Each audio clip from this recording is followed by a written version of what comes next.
to 2021's Breast Cancer Awareness Webinar.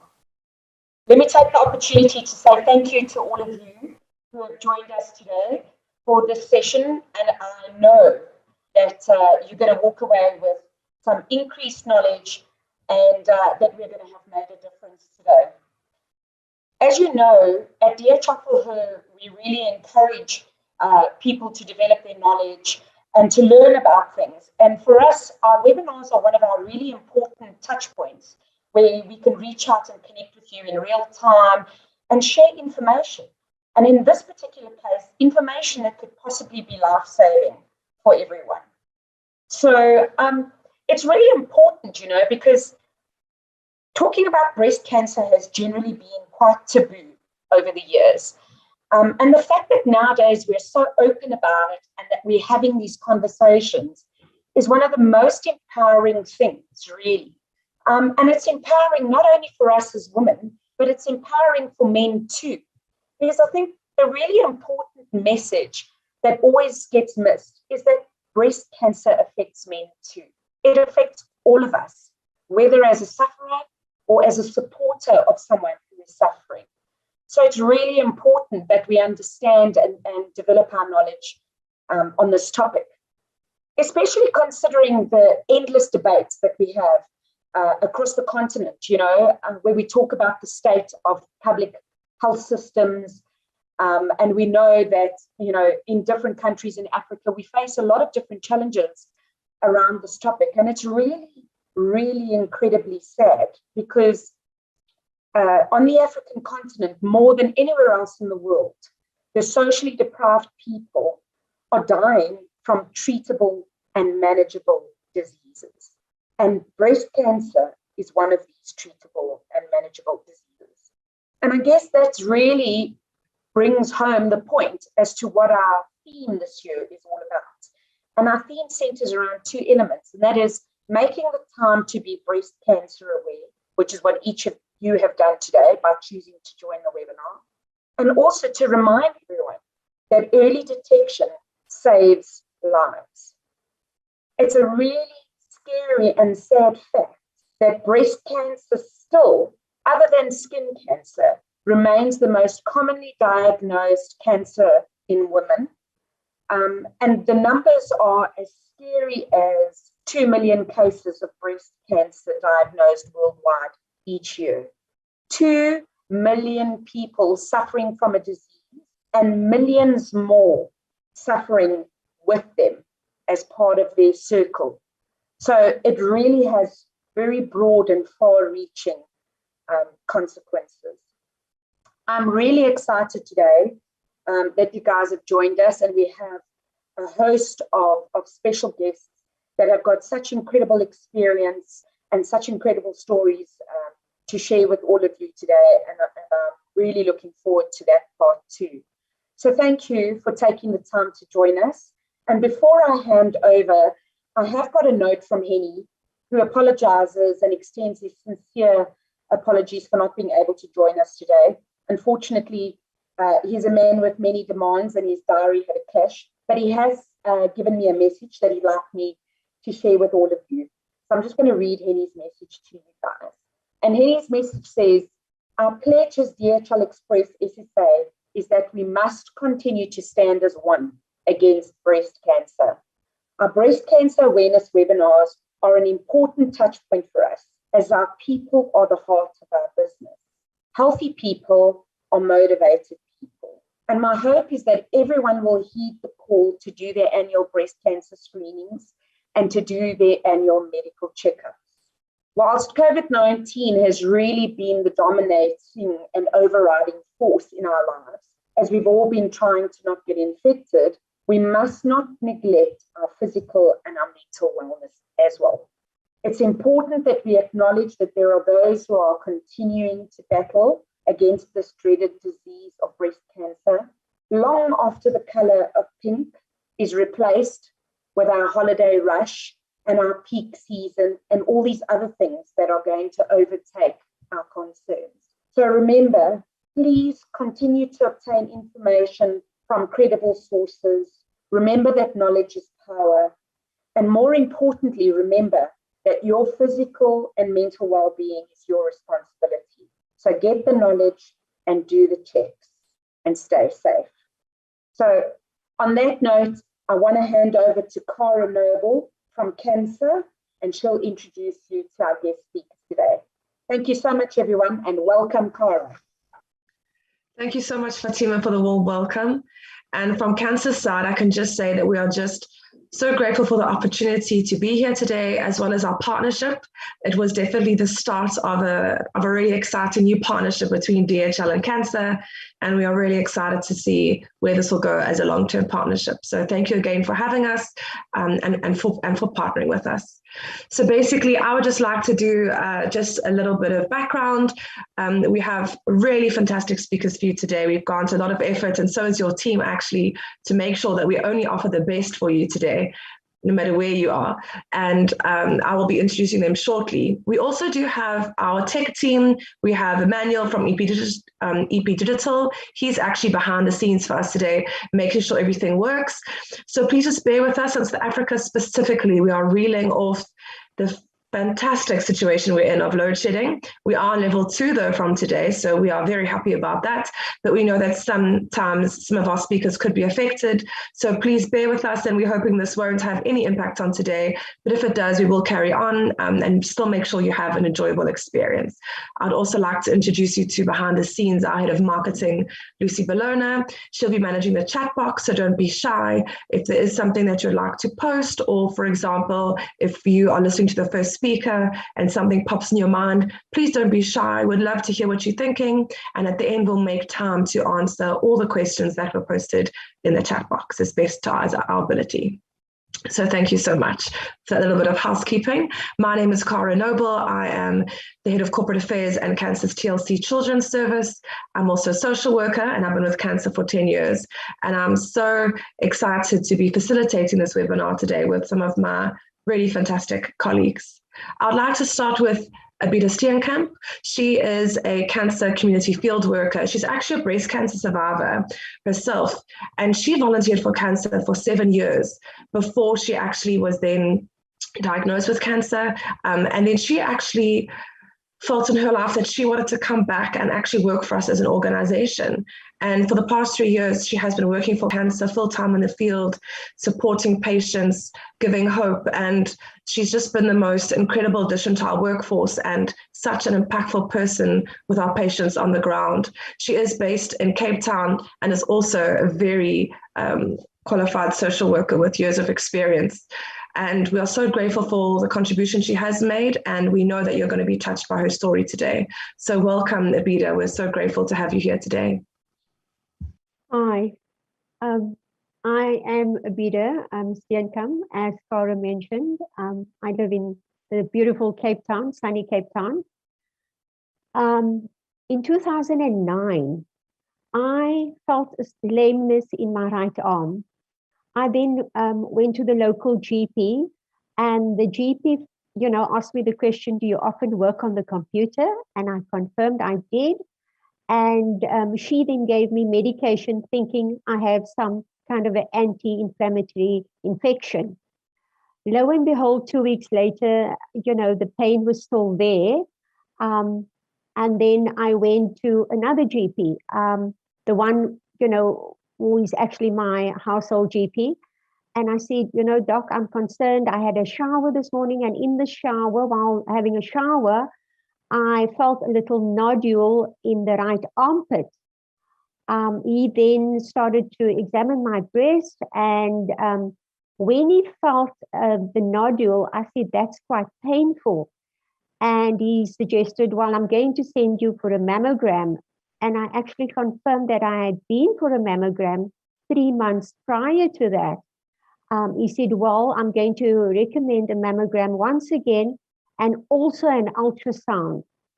So off I went to Morton and Partners, and once again they did the mammogram, and they said, but you've been here 3 months prior to this. We don't see anything on the mammogram. So I said, well, there must be something wrong, because I have this little nodule or boil in my armpit. Anyway, I then proceeded on to have the ultrasound. And then when the radiologist started measuring my right breast, something tells you, something is not right. But anyway, these radiologists don't normally speak to you, so she continued to measure, and she measured under my armpit also, and then advised me to go wait in the waiting room until she types up the report. At the time, my husband was not here; he was overseas, and he then called me and he said, "So, how did everything go? You okay?" And I just burst out crying. I said, "I don't know. I think there's something wrong because they've been measuring my breast. Just pray for me." And then when the receptionist saw me crying, she ushered me back into the little cubicle at the back, and she asked me to wait there. And then the radiologist came over and she advised me that she had contacted my GP and I have an appointment to see a specialist within 2 hours. Wow, I was shocked, You never get to see someone so quickly. But anyway, I tried to remain calm and I went off to see the specialist. And while I was waiting in the waiting room, I think, my mind was a total blank. I just kept flipping the pages to pass the time. I couldn't concentrate on anything. Eventually, I saw the specialist who did a biopsy. A biopsy is normally where they first give you an injection and they draw some fluid from your breast. And then he drew some fluid from the underarm also, and that was quite painful. He then advised me to come back the next morning at 8:30 and he will discuss the results with me. I went home. I sat with my children and I said, I've just been to see a specialist and I think there's something wrong. I hope and pray that it's not, cancer, but, let's all be positive and hope for the best. And I also phoned my siblings and asked them to do the same. My eldest daughter and my sister, felt that they would like to accompany me the next morning, and they did in fact do that. The next morning, the specialist confirmed that yes, I indeed do have cancer. I think when I heard the word cancer, I was just totally stunned. Nothing prepared me for that. I just went blank. I didn't ask anything. My sister and my daughter asked all the questions. I just sat there in total silence. I don't even think I registered anything else that he said at that moment in time. I know we eventually left, and when I got home, I went to sit outside in the yard, and I prayed, and I prayed that God must grant me the strength for the journey that lies ahead and help me. I know it's going to be a challenge, but I know I'm going to get through this, and I need to be positive. And that was the attitude that I adopted henceforth.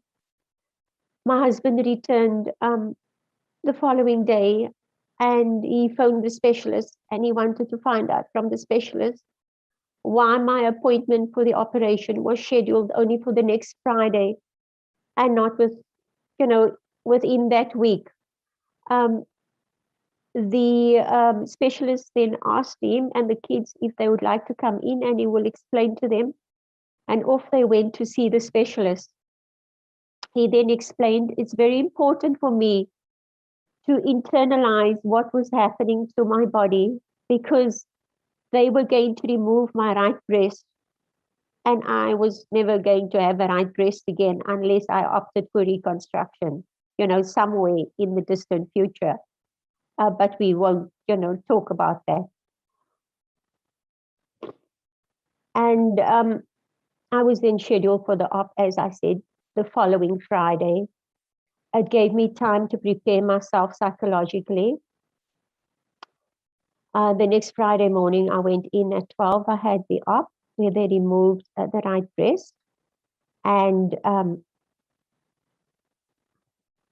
when I came out of theater, the anesthetic that they had used had not agreed with me. So I was just, wrenching all the time.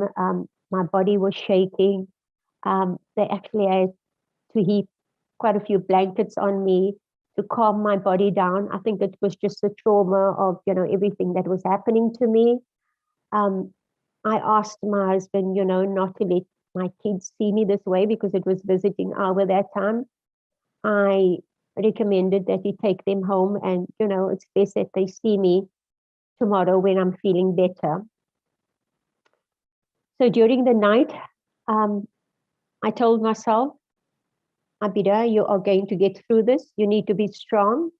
You've overcome the first hurdle. It's not going to be an easy journey, but you need to believe in it and to embrace it. So the next morning, I asked the nurse to give me some jelly. And she said, no, you can't have jelly. I need to speak to the doctor because, you've been wrenching the whole night and we can't just give you anything. I said, my body is craving for jelly. I need the jelly. Please give it to me. I'm going to be okay. I then got the jelly. And yes, the jelly worked wonders for me. That's what I needed at that moment in time. I had the jelly and I felt good. I went to the bathroom. I had a good bath. When they say a bath, we call it a soldier's bath, where you try in your own way to clean yourself. And I put on my pajamas and my gown, and I thought, now I'm getting up, and I'm not going to sit in this ward all the time. I'm going to walk around slowly, and I'm going to take it easy, and I'm going to familiarize myself with the hospital. And lo and behold, at 2 p.m., when my family visit, they were shocked to see me waiting in the waiting room for them. They said, Mom, we can't believe you're looking so good. I said, yes, I am good and I'm feeling good. And that helped me. 2 days later, we celebrated our Eid. And that morning at 10 o'clock, my husband and the kids came to visit me in hospital. And we went down to the cafeteria and we ate the normal corned beef sandwiches that you have on Eid day. We had that and we had a cup of tea and some pies in the cafeteria. And my husband said, a house without a mother is not a home. We had to come to hospital because we need you to be at home with us. Be here for you all the way, my darling. Don't ever forget that. And I will always, always cherish that beautiful memory. And my husband was saying, this is the first time in his life he's ever bought a cup of coffee on a celebration day. But nevertheless, it was a small, small token, just to get through the day. 4 weeks later, I went to see my specialist, and then he confirmed that I have to see an oncologist now who will discuss my treatment plan. And I was referred to an oncologist. I opted to go to a female oncologist. I believe, they are very empathetic. This is no reflection on men. And I felt I could build a good relationship with the oncologist, and off I went.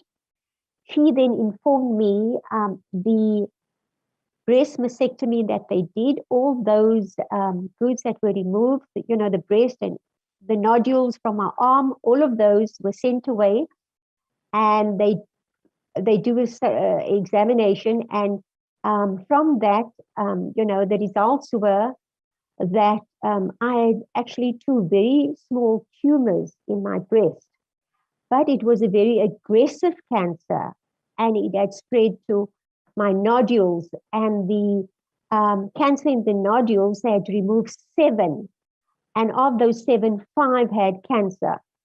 So the tumor was greater in the armpit. than in the breast itself, but because it was such an aggressive tumor, they had to remove the right breast. And the reason why it did not show up on the mammogram is because I was unaware of that. Some women actually have dense breast tissue, and a mammogram won't pick that up. Only an ultrasound will be able to detect those tumors. The oncologist then discussed with me the treatment plan. She said, the treatment will entail the first 3 sessions will be the normal red devil chemo, and the last 3 sessions would be septum and taxotere. So with the first chemo session, I was psychologically jacked up, everything went well, came home feeling good. With the second one, normally when you come in the chemo room, they soak your hand in lukewarm water to open your veins, and then they insert the needle. Now, nobody had given me the option to have a port. They probably assumed by looking at my hands, I've got good veins. But if anyone gets the option, to have a port inserted instead of having it done manually in your hands, I would certainly recommend that. So they insert the needle that's linked to the chemo. That's obviously attached to a stand, in a sachet. They insert it in your vein, and you stay there for sometimes it takes 3 hours, sometimes 4 hours, because they first flush the vein, and then they have the chemo running through. So I was craving for fish and chips. So my husband went to buy me some. And then I probably had just 2 pieces of chips and a small piece of fish, and lo and behold, everything came out, and they actually had to stop the chemo. And then I had to wait an hour, and they had to restart the chemo.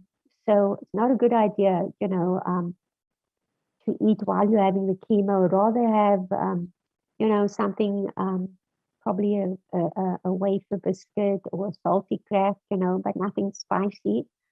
And that was a lesson I learned, and which obviously, I didn't eat in the following session. So between the second and third chemo, I actually started seeing the physical transformation happening to me. Whenever I used to comb my hair and I look in the mirror, I would see, some more hair falling out. I opted not to shave my hair because I wanted to see the physical transformation occurring. And by then, my taste buds had changed because chemo affects everything. I couldn't tolerate the smell of oils in my house. They couldn't fry anything in the kitchen. Some of the deodorants, would become very offensive to me. My favorite, Nando's, Kentucky, don't come near those things with me. It was difficult. And I practically lived off dry salty cracks and cream crackers in the morning, and weak ginger tea. My favorite, berry juice. I couldn't, tolerate the sight of that. It reminded me so much of chemo. And also, I tried, trial and error, various foods. After one bite, I can't stomach this. Oh, this favorite dish of mine. Oh, no, too much, too spicy. No, just the look of it. Can't. So the only thing that eventually worked for me, we're all different and all our journeys are different. But the only thing that I could tolerate was pickled fish. I had pickled fish for lunch and supper throughout my journey. And that is what my body needed to sustain me. I remember that because, as I stated, my appetite had decreased. I didn't want to eat much. I ate very little. I had to be pressurized into eating.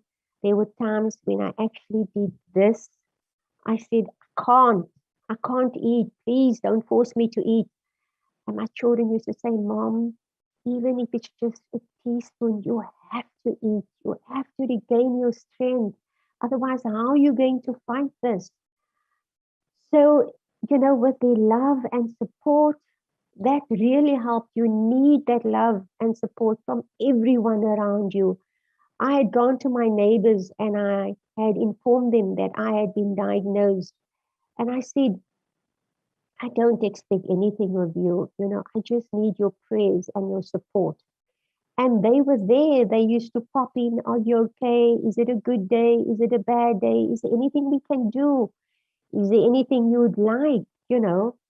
And those are the things that really, really help. The love, the concern of others, open yourself to that. It's amazing. It really pulls you through the long, hard days ahead, because you do a lot of reflection and you pull on your inner strength, deep, deep down. So by the third one, I was really not doing so great in terms of, it's a roller coaster, your emotions are affected. So you don't even realize sometimes how it impacts on your family. So there were days when I would tell my children, I don't want to talk. Today is a duvet day. I just want to be left alone. And they would say, Mom, but we worry about you. If you don't talk, we don't know if you're okay. And my husband called our local GP in, and he came around and he gave me an injection and he said, Abida, you look so different. Why are you looking so different? And he said, oh, I see. You don't even have eyelashes and eyebrows. And yes, even that was gone with the chemo. So after managing the first three, I thought, well, I've overcome the first three, I know the next three is going to be tough, but I can get through this. I think the hardest part with the next three was, trying to swallow those 17 steroid tablets before I have the Acectum and Taxeter, because that was a much stronger chemo. And, you have to tell yourself, my husband used to sit with me and say, okay, you swallowed the first one. Okay, take a deep breath. Now you need to take the second one. And this is how it went. I hate tablets, but I managed to get through it. However, after you had your chemo, the next week you have to go for a blood test to see how you're coping as your blood count come up. And with the last three, my blood count went extremely low. With the result, every time I came back from the blood test, as soon as I got home, I got a call. You need to be admitted to hospital. Your immune system is too low. If you come into contact with anyone, whether they have a cold or hay fever, you could die because you don't have any antibodies. So I was admitted to a ward.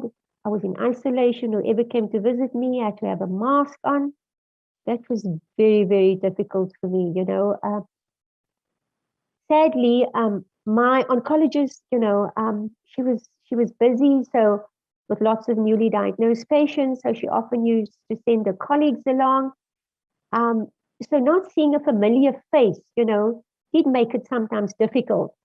But you draw, as I say, on your inner strength, So I used to, every morning after breakfast, get up, think positively, take a walk through the hospital, go and sit in reception, say hello to whoever passes by. If anyone wants to chat, I'll chat. I needed to stay positive. So when I finished my chemo journey, I had a break of 6 weeks. And then the oncologist informed me that now my next step would be 3 weeks of radiation every day. Radiation was not as intense as the chemo. Yes, it does tire you, but you can still drive yourself. It is a bit daunting, lying there alone in a room, with your arm above your head like this, all alone, the room in darkness, and you have this big gun pointing towards your breast and then moving over to the armpit. It's a few seconds, but I felt, if I concentrate on positive thoughts and not dwell on, the impact of what this is doing to my body, then it's okay. And that's what I did. And this is how I managed to get through every day. And at the end of the journey, when I finished my radiation, 3 weeks of radiation daily, I saw my oncologist once again. And I excitedly asked, so what is the next step? Am I going on tamoxifen? Tamoxifen is the cancer hormonal suppressant tablet that the doctors put you on. Initially, it used to be 5 years. Now they put the ladies or men on it for 10 years to prevent the cancer from recurring. And she said, no, the type of cancer you have, HER2, it's like putting diesel in a petrol car. It's not hormonal related. So my advice to anyone that is going on this journey or has just been diagnosed, cancer is certainly not a death sentence. There's hope. And yes, I am living proof. I'm still here today and I'm grateful for that. Enjoy the beauty of life. Don't stress about the small things in life. And make time for your family, and make time for yourself. Go regularly for checkups and, appreciate your body and the beauty. And you don't have to feel any different just because you no longer have one breast missing. I still feel as beautiful as ever. And I thank my creator for that. So thank you. That's it, Cara. I'm handing over to you. Abida. Thank you so much, Abida. I think, wow, is there ever really enough time to really share someone's full journey, especially because cancer is not a simple process. And I think, Abida, it's definitely something that we can just take from you is just that positivity. And I think that really did make a difference to your journey from the beginning, just getting out of bed, having that soldier splash and getting your pajamas on and going for a stroll and just deciding mentally that you are going to be in as much control as possible of the situation instead of the other way around. So thank you so much, Abida, for your bravery and your kindness. And I think it's really that infectious personality and kindness that is really helping so many people on ground level. We know with all of your patients and the community work you're doing, we're so grateful to have you on the team. And I really hope that everyone here just enjoyed her story, and also the power of family and the power of that incredible support. And that's actually something my colleague Gretchen will actually chat with you all about shortly. I think for a lot of people here, maybe you don't have a family member with cancer, you don't know anyone, but it doesn't mean, I think as Fatima said earlier, someone you love in the next couple of years could be affected. And it's the most common question we get asked actually is, how can I support someone, or what should I do? And I think Abida is definitely one of the blessed ones to have such an incredible support base that really helped her along the journey. So thank you so much, Abida, for sharing with us. I'm now very proud to introduce you to one of our cancer service specialists. She's a professional nurse and has been so for the past 45 years. Her name is Olivia Curlewis, and she's an integral part of Cancer's national service team. She's actually been with Cancer for 25 years, and she's been dedicated with patient care, palliative care, and working with caregivers, etc. She runs quite a few fleets of our patient work in Gauteng and Northwest and Limpopo. She is very committed and very passionate about early detection and women knowing their health. She is a fantastic woman, and I'm going to introduce you to her now. So over to you, Olivia. Thank you so much for your time today. Thank you, Cara, and thank you for allowing me the opportunity to empower each and everyone on this webinar today. Early detection is absolutely vital. It is so vital. You need to know your own body. Do you know that 1 in 26 women are at risk of getting breast cancer? 16% of cancer deaths are attributed to breast cancer. That's scary. Every woman and every man should know their own body. You need to take responsibility for your own body, because only you will know your own body. And therefore, you need to know what are the warning signs. Because if you know what the warning signs and you practice knowing your own body, you can detect, and that early detection leads to a better prognosis. So the warning signs, we have puckering of the skin. You know, you all seen an orange peel. It makes those little dimples like an orange peel skin. That, if you suddenly see that breast, it's never been there before, and you get this on your breast, that is a warning sign, because it could be something behind that's pulling in. A lump in the breast or the armpit. Remember, our breast tissue starts right under our arm. So we need to feel under the arms. As Abida said, she felt the lump in her armpit. A change in the skin around the nipple or a nipple discharge. There should never be a nipple discharge unless you are pregnant or breastfeeding. A dimpling of the nipple or a nipple that's retracted. Some of us are born with retracted nipples.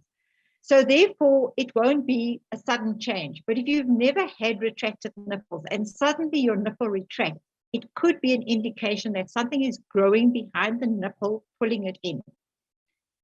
An unusual increase or shrinkage of the size of the breast. That's why Abida said that she, they started measuring at that.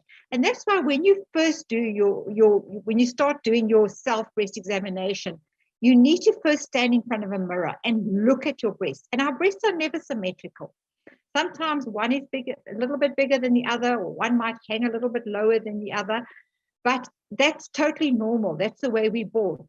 But if there's suddenly a change where one becomes much bigger than the other one, or it's beginning to hang a lot lower, then we need to know that that is a warning sign. An enlargement of the glands under the arms and an unusual swelling in the armpit. Those are all warning signs. And we need to know what are these warning signs so that we can be a thing. Then there are risk factors. There are always risk factors. How do we decrease our risk factors? Being overweight and low levels of physical activity. Those are all put you into a risk category of getting alcohol and tobacco use. Very important. It's not only lung cancer that gets caused by tobacco use. A lot of cancers. And I mean, there's such a long list of them, I'm not going to go into detail. But breast cancer is one of them that puts you at risk if you use tobacco. A family history.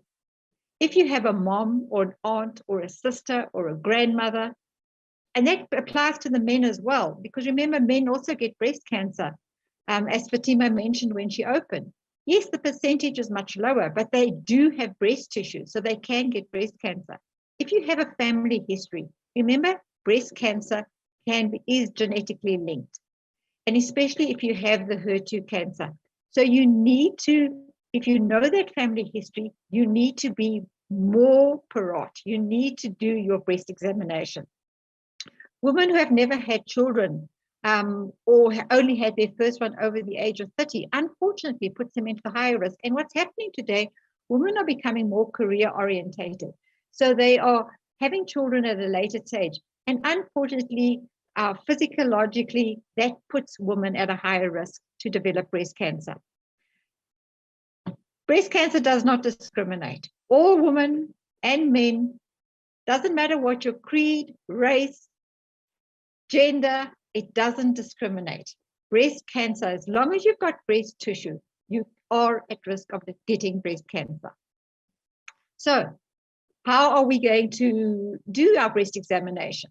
Now, there are three very easy steps how to do it. And we're going to show you a beautiful video. But just before we show that video, as I said, before you do that breast examination, stand in front of a mirror, look at your breasts.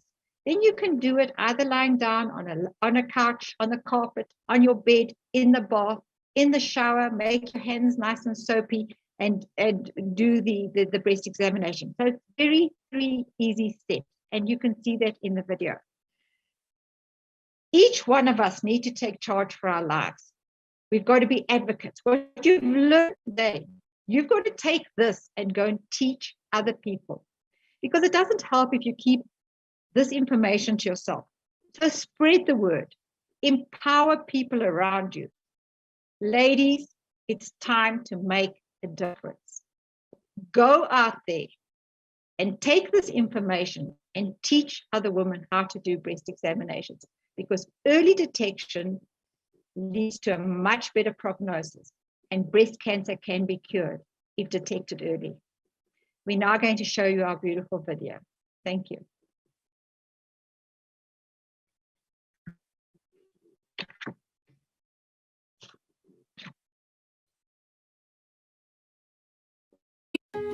It might not be a lump. It might be puckering, dimpling, breast or nipple changes, swollen glands, or yes, it might be a lump. Breast cancer is the most common cancer among South African women, so it's important to examine your breasts on the same day every month, 7 to 10 days after your period. If you no longer have your period, choose a day that's easy to remember. To do a proper breast self-examination, follow these 3 easy steps. In front of a mirror, check for any visible breast changes in 4 different positions. First, with your arms at your sides, then overhead, then firmly pressing your hands on your hips, and lastly, bending forward. Lie down on your back with a pillow under your right shoulder and your right hand under your head. Starting below the collarbone, make small circles by pressing down, moving clockwise towards the nipple. Remember to check under the armpit. In the shower, check your breast with the soapy left hand and fingers, using the same technique as lying down. Always repeat these 3 steps on both sides. Tell your doctor if breast cancer runs in the family. After the age of 40, make sure you have a mammogram every year. Cancer care centers offer clinical exams by professional nurses. Early detection can save your life.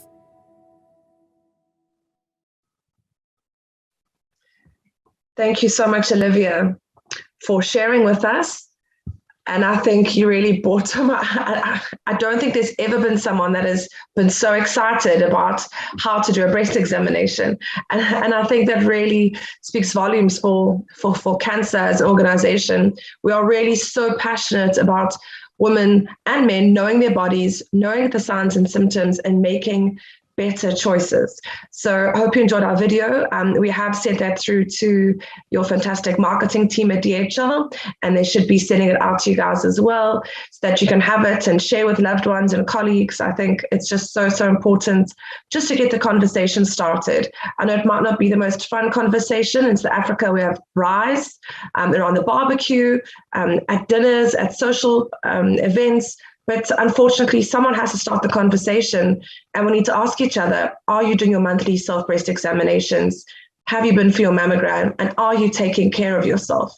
And if we can start those conversations, we can definitely see that women all around the world, and as well as men, will have better treatment outcomes and will not have such hard cancer diagnoses and prognoses. So thank you so much again, Olivia, for your passion and for just really giving so much energy and for explaining so simply and so well those simple steps that people can do. Thank you so much. I'm now going to be handing us over to another one of my wonderful colleagues. Her name is Gretchen Minnar. She is the Cancer Services Manager for Psychosocial Support. That's basically all of Cancer's counseling support services, from our support groups to individual family counseling, tele-counseling. She's responsible for all of it nationwide, so she's definitely a busy lady. She has been a social worker for 16 years and a cancer for the last 10 years. And she's going to be sharing more with you, with all of you, about how to support someone that you care about or someone that you know that has cancer. And from her insights and years of experience, we know that she's going to make an impact on you. Thank you so much and welcome, Gretchen. Thank you, Cora. So if a family member, a colleague, a friend gets diagnosed with cancer, there are a number of things that you can do to support the family member or friend or colleague. Today, I am going to touch on the tactical support, the emotional support, and it gives me great privilege also to introduce our cancer resources to you. So support for people living with cancer. We're going to touch on how can we as cancer help patients and their families. Thank you, Emmanuel. Thank you. So Our first slide is on our iSurvivor online support program, as well as our iSurvivor online support program for metastatic breast cancer survivors. This is one of a kind in the world, where it's an online email program and it's free of charge. And these courses has been written by breast cancer survivors themselves. The iSurvivor program was written by a 20+ survivor, and the iSurvivor program, of course, was written by metastatic breast cancer survivors to help other metastatic breast cancer survivors to cope during their journey. Thanks, Emmanuel.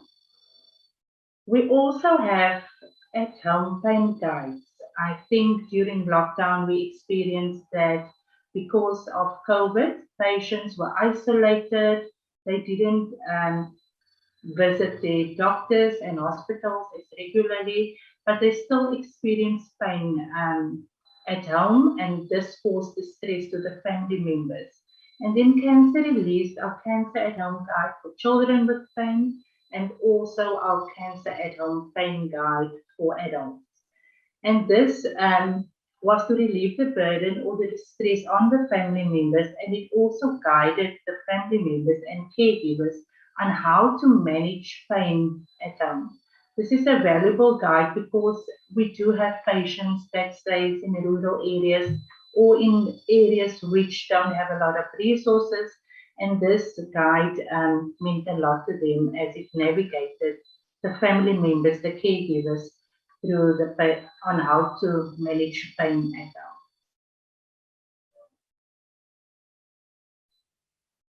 When I listened to Abida's journey, she mentioned a lot on one of the side effects of treatment that she experienced, the nausea, and also tips on how she handled that. And this is what we want to do at CANSA. We want to prepare the patients before they start their treatment. We want to guide them during the treatment and after the treatment when they do experience these side effects because of the cancer treatment. Diarrhea, loss of appetite, nausea, which also result in patients that don't want to eat or they don't know what to take in.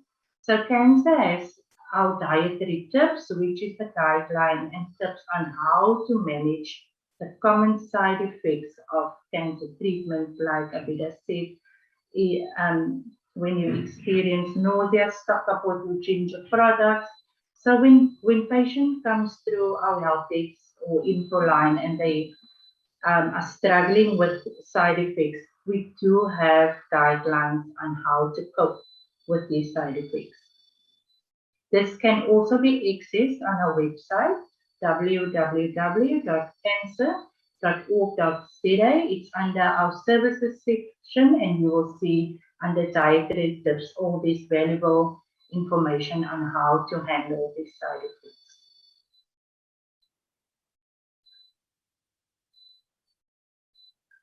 Then we have our cancer coping kit, which is valuable. It's available as a physical copy. We have it in PDF booklet form, and then also on our website as an audio download. And when I listened to Abida's story, she said the first emotion or reaction that she experienced was shock. She didn't hear anything further, that the doctors informed her about her cancer diagnosis, and luckily she did have family members that was with her at the hospital.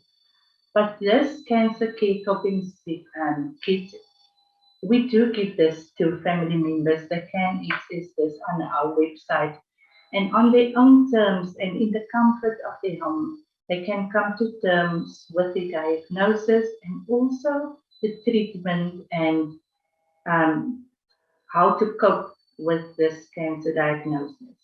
This coping kit covers what is cancer, what is chemotherapy, what is radiation, the nutritional value and dietary tips, as well as how to cope with cancer disease. Thanks, Emmanuel. So for our cancer help desk, we have passionate, compassionate staff members that is manning our help desk. This is really a lifeline for a survivor, a cancer patient, for caregivers.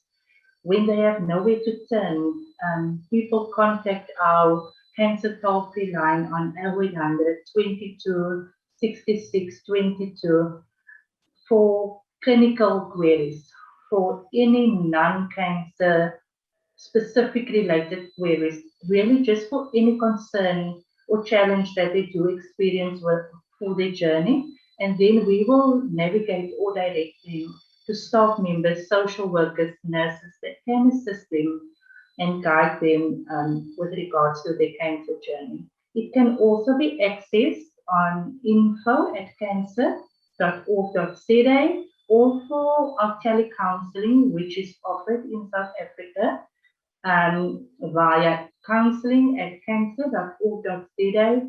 And then we also, just to accommodate everybody, we also offer this service via WhatsApp.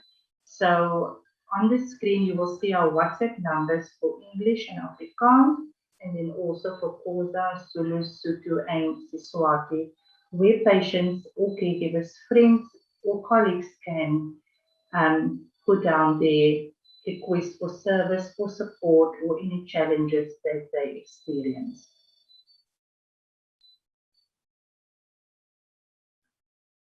Our cancer fact sheets, presentations, and infographics are information, general information on cancer, types of cancer, carcinogens or cancer-causing agents, and also how to lower your risk, the myths of cancer. So it's information of a certain cancer, and we also get a lot of queries where patient gets diagnosed with breast cancer and they want more information to empower themselves and to take control of their cancer journey.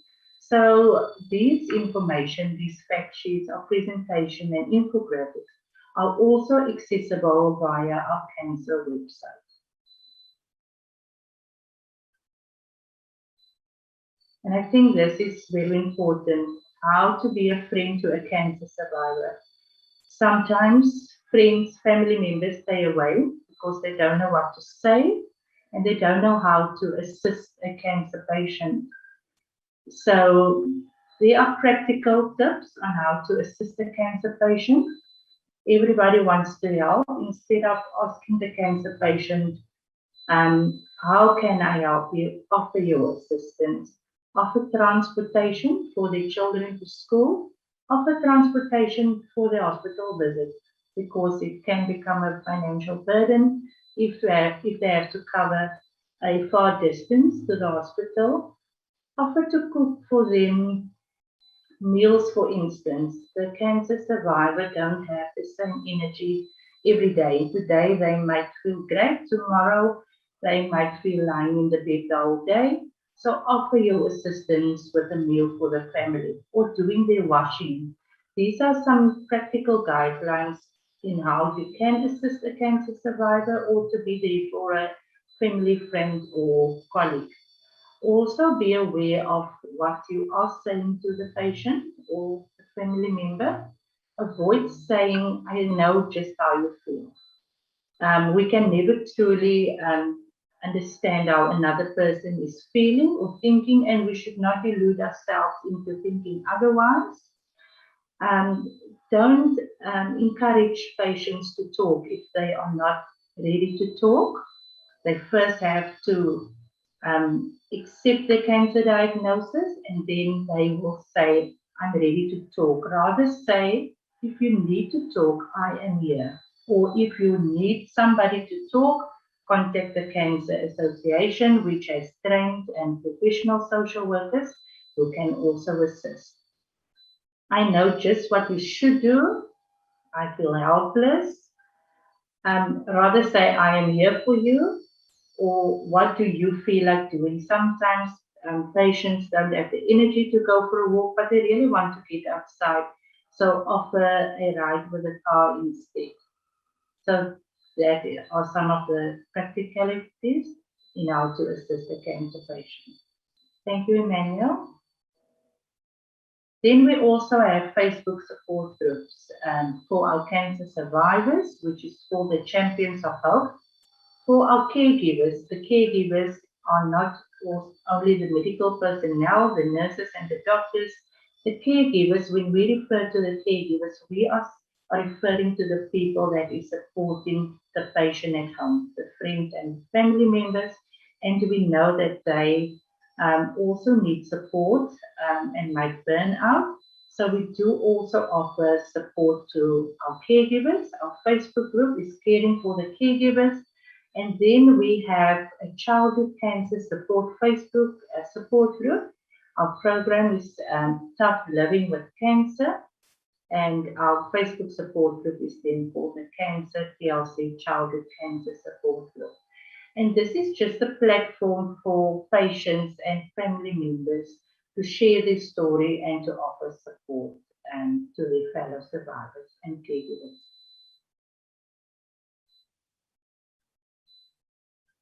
Informative webinars. I think when COVID hit us, we started with our webinars to get the information out, roundtable discussions, panel discussions, webinars, still informing and educating and empower patients as well as caregivers with information, valuable information.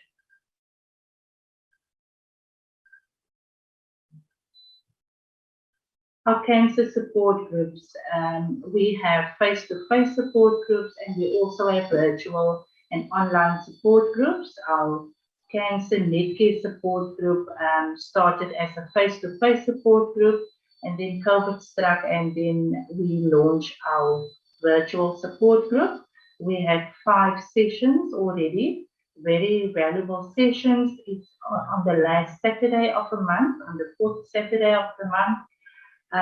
We invite a speaker, and then we also take a few from the patients and the caregivers. We ask them to email us also to our helpline with suggestions on topics that they do prefer, and then we will arrange the speaker accordingly. We also have support groups in South Africa, in our different towns, and then we also have WhatsApp support groups where we then can link a patient or a caregiver that is in need of a support group or a specific support group.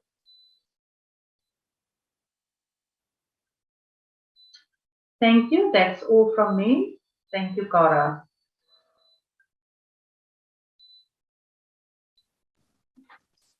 Thank you so much, Gretchen. I think that is a lot of information, but I think it's really good to know that there are options. One of the biggest challenges a lot of cancer patients are facing, they feel alone, they feel isolated, and they don't know where to turn to. And knowing that there is so much support out there, especially from CANSA, there are resources that are trustworthy, that are researched, that are available to you. You and your family do not have to be alone, especially a lot of people living far from treatment centers. It plays a massive role in what your accessibility is on your community level. So I think from CANSA, we'd like to thank you so much for joining us today. We're so grateful. We had about 50 participants today. Thank you to my wonderful colleagues and speakers.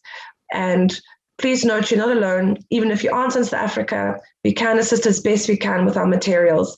Don't forget about www.cancer.org.za, and we'll make sure that we send a lot of information through to the DHL team to make sure you guys can have access to that. So thank you so much from our side for this opportunity, and we really hope you learned something. I'm now going to hand over to Fatima. Thank you so much, everyone, and have a wonderful weekend. Thank you so much, Cara, Abida, Olivia, Lucy, Gretchen, Emmanuel. There's so many people. With things like these webinars, there are always so many people involved to make it work. I think for me, it's always so incredibly touching to hear all the different stories from the survivors. And, just a reminder, once again, that, our physical and our mental well-being is absolutely vital. And we are all responsible for looking out for ourselves. The worst thing that we can do is putting ourselves last, which is what we very often do. So I just want to thank everyone for taking the time to join today.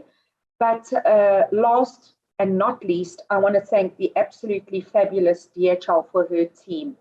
Melissa, Carmen, Stan, you guys have put together an amazing awareness month for us. You've really gotten a lot of information out across the continent to help all of our people and to improve the knowledge with all our staff, etc. So thank you for everything that you've done.